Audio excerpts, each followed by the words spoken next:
나쁜 소식부터 들려드릴까요? 아니면 뭐 좋은 소식부터 들려드릴까요? 나쁜 소식은, 여러분 모두 언젠가 죽는다는 겁니다. 그리고 좋은 소식은 여러분 모두 언젠가 죽는다는 거죠. 아, 시작부터 되게 도발적이네요. 근데 이게 진짜로 심장이 멎는 육체적인 죽음을 말하는 게 아니잖아요. 그쵸. 우리가 이 세상에 태어나서 막 겹겹이 쌓아 올린 그 제한된 자아, 그러니까 세속적인 정체성이 완전히 해체된다는 의미인 거죠? 맞아요. 뭐, 가족이나 직업, 국적 같은 외부 조건들로 꽉꽉 프로그래밍된 바로 그 자아 말이에요. 그래서 오늘 저희가 파헤쳐 볼 자료가 엄청 흥미롭습니다. 네, 오늘의 심층 탐구 주제죠. 2026년 리투아니아 빌뉴스에서 킴 마이클스를 통해 전해진 그 상승 마스터 예수의 아주 파격적인 메시지입니다. 저는 이거 읽으면서 약간 비디오 게임이 생각나더라고요. 비디오 게임이요? 어떤 면에서요?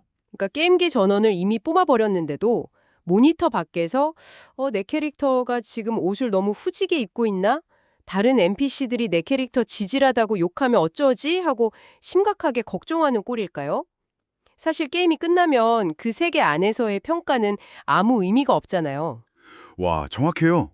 정확히 그 지점입니다. 육체를 떠나고 나면 지금 우리가 막 전전긍긍하는 타인의 평가나 사회적 시선은 진짜 완전히 무의미해지거든요. 네네, 그러니까요. 그런데도 우리는 이 격동의 세상에서 가장 강력하고 혁명적인 일, 그러니까 살아있는 그리스도가 돼서 그걸 세상 밖으로 표현하는 일을 극도로 두려워합니다. 근데 여기서 약간 딴지를 좀 걸고 싶은 게요. 사람들이 대중 앞에서 자신의 진실한 영성을 드러내기 꺼리는 게 단순히 뭐 발표 공포증이나 무대 울렁증 같은 그런 자신감 부족 문제인가요? 아, 절대 아닙니다. 이건 그냥 성격이 내성적이라서 무서워하는 수준이 아니에요. 그럼요. 무의식 아주 깊은 곳에 자리 잡은 생존 본능이랑 직결되어 있습니다. 자료를 보면 이 두려움의 근원을 원초적 자아라고 부르고요. 또 과거 생애나 우주적 탄생 과정에서 겪은 깊은 트라우마에서 찾고 있거든요. 잠깐만요. 그 우주적 탄생의 트라우마라는 게 정확히 무슨 뜻이죠? 여러분이 아주 오랜 옛날에 순수하게 마음을 확 열고 내면의 빛, 즉 그리스도성을 있는 그대로 세상에 표현했다가 엄청 잔인하게 억압당하고 거절당한 경험이 있다는 겁니다. 심지어 생명의 위협까지 받았던 그 충격적인 기억이 무의식에 아주 강하게 각인되어 있다는 뜻이죠. 아하, 그러니까 과거의 그 치명적인 상처로부터 나를 보호하려고 내 머릿속에 일종의 방어용 백그라운드 프로그램이 깔려 있는 거네요. 막 경고, 진실한 모습을 드러내면 공격받음, 절대 튀지 마시오. 이렇게요. 맞습니다. 그래서 다시는 그런 끔찍한 상처를 받지 않겠다고 선언해버린 그 방어 기제가 뒤에서 끊임없이 돌아가고 있는 겁니다. 와, 무섭네요. 그럼 이 악성 코드를 어떻게 해킹하죠? 이걸 무력화하려면 단순히 오늘부터 남의 시선을 신경 쓰지 말아야지 이런 멘탈 관리 수준으로는 어림도 없습니다. 자료에서는 의식의 근본적인 도약, 즉 자아를 바라보는 초점이 완전히 뒤집히는 96단계의 의식에 도달해야 한다고 설명하죠. 바로 그겁니다. 저 텍스트 읽다가 이 96단계라는 숫자에서 탁 걸렸거든요. 도대체 몇 단계 중에 96단계인 건가요? 뭐 100단계인가요? 14단계로 나눕니다. 아, 144단계요? 그럼 왜 하필 48이나 뭐 50이 아니라 96단계인지 그 메커니즘이 되게 궁금해요. 일단 48단계가 대중의식의 최면에서 깨어나서 영적 탐구를 본격적으로 시작하는 지점이에요. 이때부터 영성서적도 읽고 명상도 하면서 지식적으로 그리스도성을 이해하려고 노력하죠. 네네. 하지만 48단계에서 95단계 사이의 구도자들은 여전히 그 자아에 대한 초점이라는 틀 안에 갇혀 있습니다. 자아에 갇혀 있다는 게, 나는 지금 영적으로 엄청 성장하고 있어. 나는 명상을 매일 하는 훌륭한 사람이야. 약간 이런 식으로 여전히 나라는 주체가 영성을 도구로 쓴다는 뜻인가요? 바로 그겁니다. 의식은 깨어 있지만 그 중심에는 세속적인 정체성이 고스란히 남아있는 거죠. 반면에 96단계는 질적으로 아예 다릅니다. 이 단계에 오면 자아에 대한 초점 자체가 무너져 버려요. 오, 무너진다고요? 네. 그리고 그리스도의 마음과 아주 자연스럽게 연결됩니다.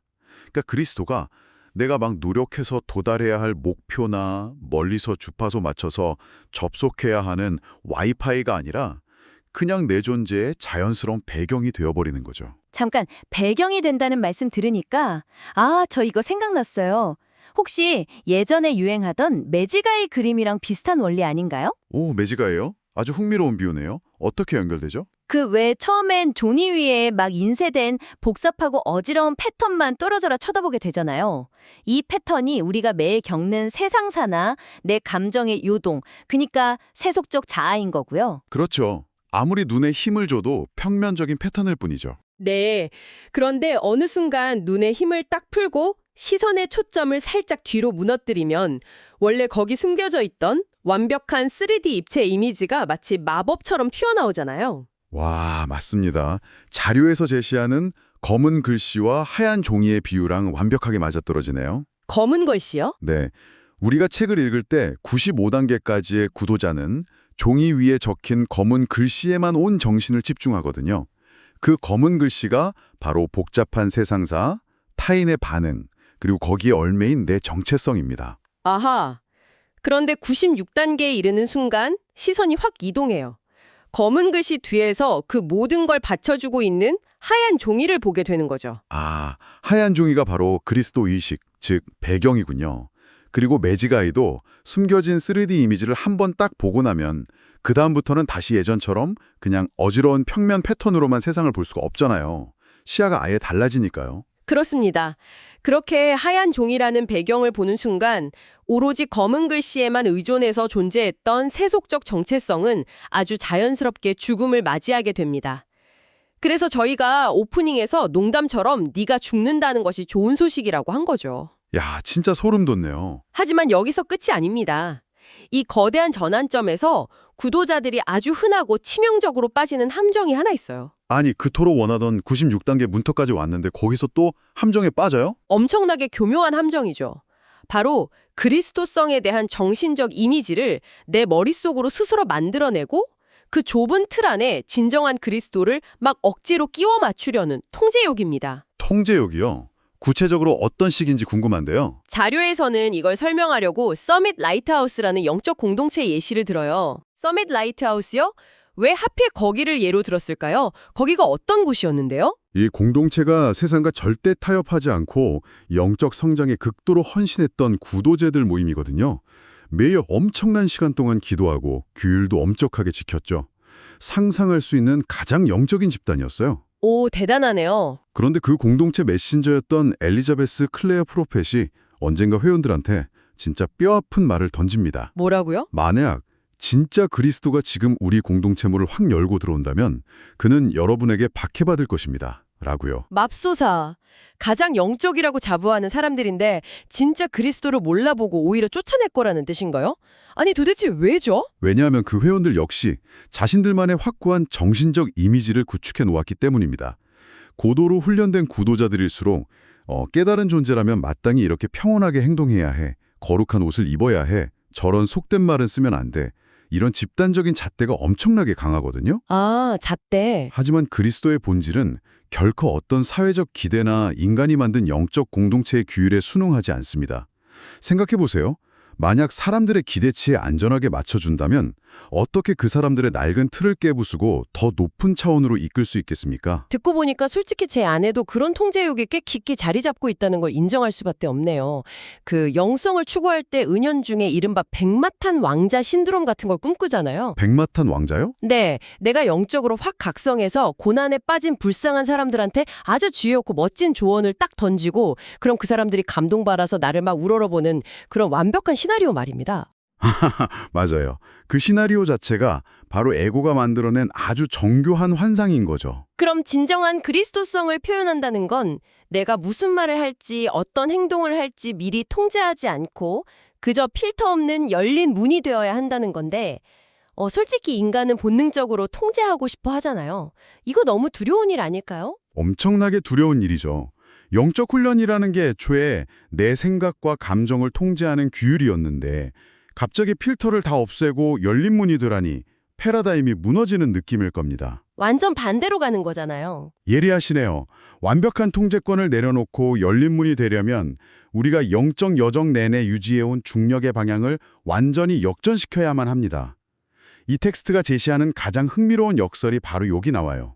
중력의 방향을 역전시킨다고요? 그건 또 무슨 뜻이죠? 보통 96단계 이전까지의 영적 여정은 방향성이 오로지 위를 향해 있습니다. 위로요. 네, 질적거리는 대중의식이나 복잡한 세상의 중력을 벗어나려고 마치 우주로 로켓 쏘아 올리듯이 더 위로 올라가는 것에만 온 정신을 쏟죠. 조용한 산속으로 들어가서 명상하고 내면 정화하면서요. 그렇죠. 세속적인 때를 다 벗겨내고 더 맑고 높은 차원으로 막 등반하는 게 진짜 영성이라고 다들 믿으니까요. 하지만 96단계에 도달해서 의식의 배경이 바뀌는 순간 더 높은 97단계나 144단계로 가기 위한 다음 레벨 매뉴얼을 막 찾아 헤매는 건 완전히 무의미해집니다. 왜 무의미해지죠? 그리스도의 진정한 목적은 나 혼자 저 높은 산 꼭대기로 도망쳐서 해탈의 기쁨을 누리는 게 아니기 때문이에요. 고통받고 맹목적인 상태에 있는 타인들을 돕기 위해서 그 진흙탕 같은 세상 속으로 기꺼이 아래로 내려와 육화하는 것. 오직 그것만이 목적이 되거든요. 와, 이거 비유하자면 이런 거네요. 그 96단계 전까지는 혼자 도서관에 틀어박혀서 어떻게든 완벽한 스펙 쌓고 박사학위 따려고 기를 쓰는 열혈 학생이었다면 96단계를 넘어서는 순간 어떻게 되는 거냐면요. 어떻게 되죠? 그 힘들게 얻은 화려한 이력서를 북북 다 찢어버리고 당장 도움이 필요한 막 애들이 소리 지르고 물감 집어던지는 아수라장 같은 유치원 교실로 직접 걸어 들어가서 애들이랑 같이 흙먼지 뒤집어 쓰는 선생님이 되어야 한다는 거군요. 와, 완벽한 비유입니다. 진짜 딱 그거예요. 그리고 바로 그 아수라장 같은 교실에서 오직 청취자 여러분만이 할 수 있는 아주 독보적인 역할이 있습니다. 독보적인 역할이요. 혹시 여러분 중에 과거에 지독한 우울증, 중독, 학대, 아니면 완전히 파탄난 인간관계 같은 깊은 트라우마를 겪으신 분이 계신가요? 하거든요. 사실 이 방송 듣는 분들 중에도 자기 인생의 가장 어둡고 고통스러운 터널을 지나왔기 때문에 영적인 답을 찾기 시작한 분들이 꽤 많을 겁니다. 그런데 자료에서는 그 고통스러운 과거가 단순한 상처가 아니라 엄청난 우주적 자산이라고 말해요. 상처가 자산이라고요? 생각해보세요. 왜 완벽하게 순수하고 정화된 상승 마스터들은 깊은 어둠에 빠진 사람들한테 직접 달 수 없을까요? 주파수가 아예 다르기 때문입니다. 어둠 속에 있는 사람들은 너무 완벽한 조언을 들으면 오히려 에고의 방어막을 쳐버려요. 확 튕겨나가는 거죠. 아, 에너지 차원에서의 메커니즘이군요. 그러니까 너무 깨끗한 물은 안 섞이는 거네요? 네. 그런데 과거에 바로 그 중독의 바닥을 박박 기어본 여러분이 그들에게 다가가면 어떻게 될까요? 여러분의 세포에 새겨진 그 트라우마의 흔적 때문에 상대방의 에고는 여러분을 나와 다른 이질적인 존재로 인식하지 않습니다. 무장 해제하고 방어막을 내리는 거죠. 대박. 여러분의 상처가 바로 상대방의 닫힌 문을 여는 주파수, 즉 비밀번호가 되는 겁니다. 그 지점에서 여러분을 통과해 흐르는 빛이 상대방의 가장 깊은 곳까지 침투하게 되고요. 내 가장 아프고 끔찍했던 상처가 누군가를 살려내는 마스터키였다니 이거 진짜 소름 돋는 통찰인데요. 근데요, 여기서 엄청 실질적인 문제가 하나 생깁니다. 어떤 문제죠? 제가 만약 그렇게 누군가를 돕기 위해 흙먼지 날리는 현실로 다시 내려왔다고 쳐볼게요. 내가 아픔을 공감해주고 빛을 열심히 흘려보냈으면 아니 상대방이 좀 변해야 하잖아요. 그렇죠. 인간적인 기대가 생기죠. 네, 내가 이렇게 헌신했으니까 저 사람도 이제 중독에서 벗어나겠지? 하고 결과를 바라게 되는데 자료를 보면 심지어 결과에 대한 집착마저 완전히 버리라고 엄청 강조하거든요. 이거 너무한 거 아닙니까? 그렇게 느끼실 수 있죠. 하지만 결과를 통제하려는 마음은 결국 그 과정을 통해 나는 이렇게 훌륭하게 남을 변화시키는 영적인 사람이야 라는 새로운 자아 이미지를 구축하려는 에고의 교묘한 속임수거든요. 아, 또 다른 에고의 함정이네요. 네, 그래서 자료는 그리스도성의 두 가지 역학, 즉 알파와 오메가를 아주 명확하게 구분해서 설명합니다. 알파와 오메가요? 그 성경에서 흔히 처음과 끝으로 쓰이는 단어 아닌가요? 여기서는 조금 다르게 에너지의 흐름으로 이해하셔야 합니다. 알파는 내 존재를 확 열어서 무한한 빛의 에너지가 그저 나를 통과해 흐르게 하는 거예요. 묻지도 따지지도 않고 그냥 수도꼭지 밸브를 활짝 여는 행위죠. 수도꼭지를 여는 게 알파. 그럼 오메가는요? 오메가는 내가 세상에서 겪은 수많은 경험과 지식, 아까 말한 그 트라우마 같은 배경 지식을 활용해서 그 흘러나온 빛을 특정한 사람이나 상황에 맞게 방향을 잡아주는 겁니다. 그러니까 수도 호수를 딱 잡고 필요한 곳에 물을 뿌려주는 역할인 거죠. 아, 밸브를 여는 게 알파, 호수로 방향을 조준하는 게 오메가. 비유가 쏙쏙 들어오네요. 하지만 여기서 제일 중요한 핵심이 있습니다. 호수로 열심히 조준해서 정성껏 물을 뿌렸는데 그 씨앗에서 예쁜 꽃이 피어나든 아니면 뿌리가 썩어버리든 심지어 왜 나한테 물을 뿌리냐고 화를 내면서 내 얼굴에 진흙을 던지든 그 결과에는 일절연연해서는 안 된다는 겁니다. 잠깐만요. 이 지점이 저는 일상생활에 적용하기가 제일 어렵게 느껴져요. 텍스트 보면 2000년 전 예수조차도 이원성, 그러니까 분리의 환상에 빠진 사람들한테 일체감을 말로 설명하느라 거대한 절망이랑 실존적 도전을 겪었다고 나오잖아요. 네, 맞아요. 그걸 우리 일상적인 상황으로 한번 가져와 볼까요? 네네. 명절에 가족들이 다 모인 저녁 식사 자리를 떠올려 보세요. 여러분이 최근에 우주의 일체감에 대해 엄청난 영적 깨달음을 얻은 겁니다. 그걸 가족들한테 너무 나누고 싶어서 막 열정적으로 설명을 해요. 아, 벌써부터 쎄한데요? 그렇죠. 친척들은 멍한 표정으로 쳐다보다가 이내 엄청 시니컬하게 정치 얘기나 돈 얘기로 화제를 휙 돌려버립니다. 그때 느껴지는 뼈아픈 단절감과 좌절감, 그게 바로 예수가 겪었던 실존적 도전의 축소판이에요. 사과를 한 번도 안 먹어본 사람한테 말로만 사과 맛을 묘사해야 하는 답답함인 거죠. 심정은 아 역시 안 되네. 내 입만 아프지. 너희들은 평생 그냥 그렇게 살아라 하고 마음의 문을 확 닫고 포기해버리는 거거든요. 근데 자료에서는 결과에 집착하지 말고 포기하라고 하잖아요. 결과를 내려놓으라는 거죠. 네, 솔직히 제가 명절 밥상에서 상처받고 입국 닫아버리는 그 무기력이랑 그리스도가 결과를 내려놓는 것이 겉보기엔 똑같이 아무것도 안 하는 것처럼 보입니다. 이 둘의 차이가 도대체 뭡니까? 내면의 에너지 흐름 자체가 완벽하게 다릅니다. 가족들 반응에 상처받고 어차피 안 통하네 하고 입을 닫아버리는 무기력은 아까 말한 수도꼭지의 밸브, 즉 알파 자체를 두려움 때문에 꽉 잠가버린 상태예요. 생명력이 뚝 끊어진 죽은 상태죠. 아, 밸브를 잠가버린 거군요. 반면에 진정한 그리스도성은 상대가 내 말을 이해하든 비웃든 결과랑은 상관없이 내 안의 밸브를 계속 활짝 열어둔 채 에너지의 흐름을 끝없이 유지하고 확장하는 역동적인 상태입니다. 거절당해도 밸브를 안 잠그는 건가요? 그럼요. 거절당한다고 내면의 스위치를 끄지 않아요. 그저 빛이 나를 통과해서 계속 흐르고 있다는 그 사실 자체에서 기쁨을 느끼는 거죠. 이건 극도로 살아 숨쉬는 상태입니다. 와, 유레카. 무기력은 두려움 때문에 빛의 스위치를 아예 꺼버리고 도망친 거라면 그리스도성은 스위치를 딱 켠 상태로 타인의 반응이라는 요동치는 롤러코스터에서 아직 여유롭게 걸어 내려오는 거군요. 진짜 명쾌한 정리네요. 그리고 바로 이 지점에서 성경에 등장하는 예수가 광야에서 40일 동안 받은 시험의 진짜 의미가 밝혀집니다. 광야의 시험이요? 흔히 마귀가 돌을 빵으로 바꾸라거나 세상 권력을 주겠다고 유혹했다고들 생각하잖아요. 하지만 가장 치명적인 유혹은 내면의 속삭임이었습니다. 어떤 속삭임이죠? 예수야, 네가 아무리 사랑을 퍼부어봐야 저 분리에 빠진 인간들은 절대 너를 이해하지 못할 거야. 십자가에 매달 뿐이지. 그러니까 상처받기 전에 그냥 여기서 밸브로 꽉 잠그고 포기해. 바로 이거죠. 와, 닭살 돋네요. 우리가 영적 여정에서 뭔가 시도할 때마다 머릿속에서 울리는 제일 파괴적인 목소리가 딱 그거잖아요. 어차피 쟤네 안 변해. 나 혼자 백날 애써봐야 소용없어. 그럼 이 내면의 마귀한테 우리는 어떻게 대응해야 됩니까? 대응법은 타협 없는 선언뿐입니다. 마귀의 속삭임, 즉 그 환상을 똑바로 쳐다보고 선포하는 거예요. 사탄아, 물러가라. 사탄아, 물러가라. 네, 네가 나를 유혹하려 든다는 것 자체가 내가 이미 이 육체를 입고도 그리스도성에 도달했다는 명백한 증거 아니냐? 내가 인간의 몸으로 해냈다면 저기 거리를 걷고 있는 저 사람들도 언젠가는 분명히 해낼 수 있다. 이렇게 선언하는 겁니다. 와, 이 선언은 인간은 절대 변할 수 없다는 이원성의 환상 자체를 완전히 산산조각 내버리는 강력한 무기입니다. 타인들의 지금 현재 모습에 속지 않고 그들 안에 위대한 잠재력을 나 자신의 성취를 통해서 확 입증해 버리는 거군요. 진짜 멋지네요. 그렇습니다. 상승 마스터 예수는 저 멀리 구름 위에 앉아서 우리가 잘하나 못하나 무슨 채점표 들고 감시하는 분이 아니에요.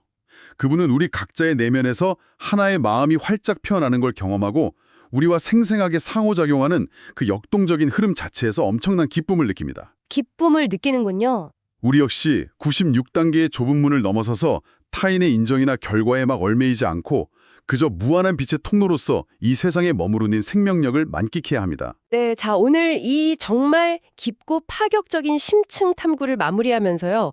여러분 혼자만의 시간에 꼭 한번 곱씹어 볼 만한 아주 도발적인 질문을 하나 던지고 싶습니다. 좋습니다. 만약에 우리는 용기를 내서 내면에 진실된 그리스도의 빛을 세상에 딱 표현했을 때 아까 그 명절 밥상의 가족들처럼 세상에 우리를 향해 싸늘하게 반응하거나 냅다 거절한다면 어떨까요? 보통은 엄청 상처받죠. 네, 우리는 보통 그걸 보고 아, 내가 아직 영적으로 부족해서 혹은 세상이 너무 무지해서 실패했다고 생각하고 얼른 밸브를 잠가버리잖아요.